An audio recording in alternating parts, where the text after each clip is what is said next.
After returning from a brief suspension, ABC's Jimmy Kimmel Live is taping in Brooklyn this week. Guests include Stephen Colbert, Ryan Reynolds, Spike Lee, Tom Hanks, and Bruce Springsteen. Such a stacked guest list. His trip to New York comes after media companies Nexstar and Sinclair resumed airing Kimmel's show on their local ABC stations on Friday. And CBS News correspondent Lilia Luciano joins us now for more. So, Lilia, you are there on the ground. What has the energy been like outside of the taping, and how are fans reacting to Kimmel's return to air and his week-long relocation to New York? Well, hello, neighbor. As you know, I'm not too far from home. We're both Brooklynites, so it was just a walk over here to the Brooklyn Academy of Art, where Jimmy Kimmel is today having his show.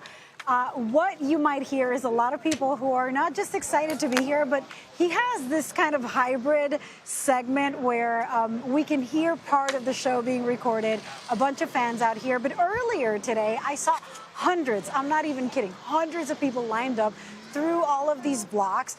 BAM has about a 2,000 person maximum capacity, and there are people who are waiting in a wait list. So it was a sold-out show. Even though the tickets are not sold, people would sign up. Most of the people I talked to today who were waiting there for hours to join the show had signed up to come to the show before the cancellation or suspension, and they said that they were concerned about whether the show was going to go on, but that it was very important for them to show up and support Jimmy Kimmel. I just want to play a little bit of what the fans told me as they were waiting outside earlier, and we'll come right back. What is the most important thing that brought you here today? Support Jimmy Kimmel, free speech! Free speech? Yes!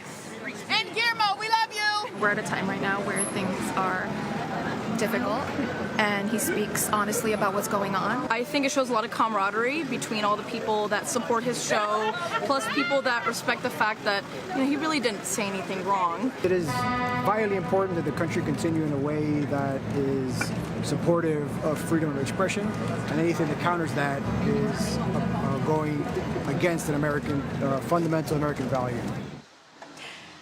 Tom, I literally had people say, multiple people, not just one or two, say, I could not sleep during the suspension because they were so used to watching him, and they felt like their entire sleeping habits were messed with, but that they wanted to show up here to support the person who puts them to sleep at night. There's a lot of energy. And of course, I mean, we are in Brooklyn. This is a very progressive area. I also asked people, look, do you feel like people who think different from or believe in different things than what he talks about or believes in are welcome here? They all said, yes, they are welcome, but the majority of people online are very much aligned. We saw one protester, but it was a protester who favored Kimmel, not on the other side. Yeah, I mean, just a resounding response when he was pulled off the airways. No doubt so many people across the country, and especially in Brooklyn, very happy to see him back in action. Lilia, enjoy the show from afar and report back on how it goes. See you later. All right.